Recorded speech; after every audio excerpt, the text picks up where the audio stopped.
Aujourd'hui, c'est le 27 mai et je voudrais lire avec vous dans Romains chapitre 5 et verset 15.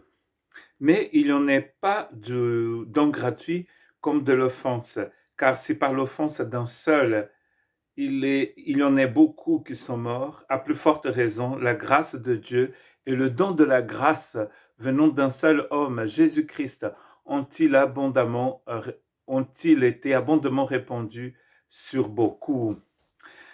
Voici un texte assez complexe de Romains, donc le chapitre 5 du verset 12 jusqu'à la fin de ce chapitre. Un texte où Paul va comparer le premier homme et Christ et va contraster en fait ces deux personnages pour nous parler justement de la justification, pour continuer à parler de la justification par la grâce, par la foi. Ce qui est très intéressant dans ces textes, dans ces chapitres qui se suivent, 5, 6, 7, 8, c'est que chaque partie c'est une très intéressante curiosité, chaque partie dans ces chapitres, ce que nous avons donc après appelé ces chapitres dans Romains, ils finissent en parlant de ce que le Christ a fait, de l'œuvre de la réconciliation et de la justification qui sont en fait, qui ont été réalisés par le Christ. Très intéressant. Nous avons fini, par exemple, le 26. Donc hier, nous avons parlé du verset 11 et le verset 11 nous dit que nous avons obtenu donc la réconciliation par notre Seigneur Jésus-Christ. La fin du chapitre 5 aussi, c'est écrit que c'est par notre Seigneur Jésus-Christ. Le chapitre 6 aussi finit comme ça, et aussi le chapitre 8, mais aussi le chapitre 8, 7, 8, et ça continue comme ça. Donc c'est toujours par le Seigneur Jésus-Christ. La comparaison que Paul fait ici entre le premier homme et le Christ, c'est que par le premier homme, il a l'entrée du péché et par conséquence celle de la mort. Mais par le Christ, il a la vie éternelle qui rentre dans notre histoire. Et, euh, et il y a trois choses que je voudrais partager avec vous ce matin dans ce texte. C'est là où Paul va utiliser par pardon, à plus forte raison. D'ailleurs, il a déjà fait ici dans le verset 15, à plus forte raison. Donc, il dit que par l'offense d'une personne, toute l'humanité est tombée dans ce que nous appelons, est rentrée dans la chute. Par la désobéissance de ce personnage, l'humanité est rentrée dans ce que vous voyez dans le monde aujourd'hui, dans la confusion qui règne dans ce monde de mort. Et par contre, par l'action d'une seule personne, il dit à plus forte raison, la grâce de Dieu et le don de la grâce venant d'un seul homme, Jésus-Christ, sont abondantes dans la vie de ceux qui la reçoivent, pour paraphraser ce texte. Donc si d'un côté l'enfer et la mort rentrent dans l'histoire de l'humanité, par la grâce de Dieu, la vie rentre par le Christ.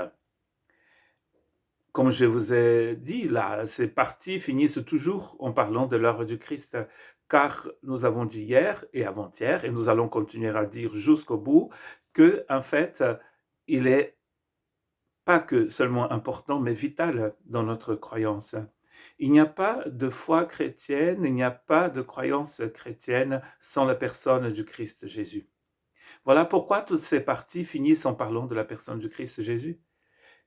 Cette personne est le seul moyen pour nous d'arriver à la divinité, est le seul moyen d'avoir la vie éternelle, est le seul moyen d'avoir le pardon de nos péchés.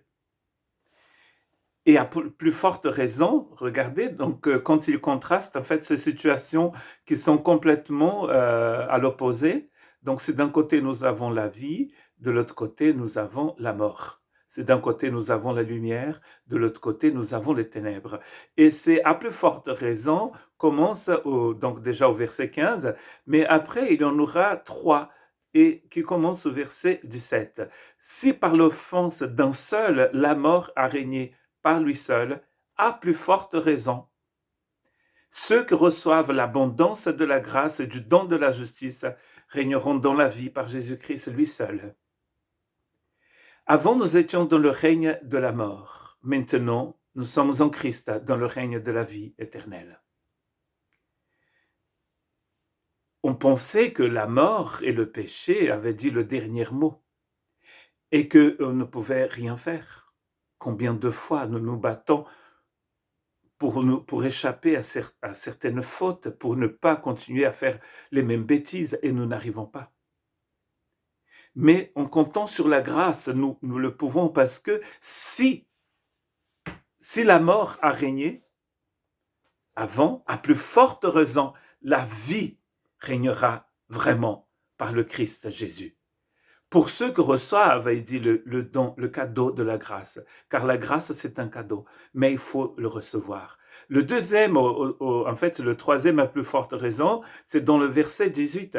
Ainsi donc, comme par un seul l'offense et la condamnation a atteint tous les hommes, de même par un seul acte de justice, la justification qui donne la vie s'étend à tous les hommes. La justification qui donne la vie s'étend à tous les hommes. Avant, il avait dit que la vie règne par la justice, par Jésus seul. Et maintenant, il dit que cette justification que nous avons, le fait que Dieu nous a mis sur le droit chemin, c'est Dieu qui nous a mis sur ce chemin. Nous ne pourrions pas y aller par nous-mêmes, mais c'est Dieu qui nous a mis sur ce chemin. Donc d'abord, la vie règne par la grâce, par l'acte d'un seul homme, et ici, la justification qui donne cette vie peut s'étendre à tous les hommes. Tous les hommes peuvent être atteints par cette nouvelle réalité. Et finalement, le dernier à plus forte raison, dans le verset 19, car comme par la désobéissance d'un seul homme, beaucoup ont été rendus pécheurs, de même, à plus forte raison, par l'obéissance d'un seul, beaucoup seront rendus justes. Donc, on commence par dire que la vie règne par ce cadeau. Nous pouvons beaucoup peuvent être rendus justes devant Dieu par cette même grâce. Et finalement, il dit que beaucoup seront justes par cette grâce. La vie règne. La justification qui donne la vie s'étend à tous les hommes et beaucoup seront donc justifiés. Ça commence par une seule personne et on arrive à beaucoup. Beaucoup vont rentrer sur le chemin de la vie quand ils ont reçu le don de la grâce. Nous pouvons passer du temps à regarder comment nous étions avant, comment nos ancêtres marchaient. Nous pouvons. Mais peut-être il vaut mieux regarder ce que la grâce a fait aujourd'hui. Le cadeau de la grâce pour donner la vie, pour faire que cette vie puisse toucher la vie de beaucoup et pour que cette vie puisse rendre juste toutes ces personnes qui acceptent ce cadeau. Une seule personne, un seul acte de justice et nous tous, nous pouvons être bénis. Nous n'avons pas besoin de continuer à marcher sur un chemin de mort, car la grâce nous montre un autre chemin, celui de la justification par la foi, celui de la vie éternelle. Que Dieu vous bénisse.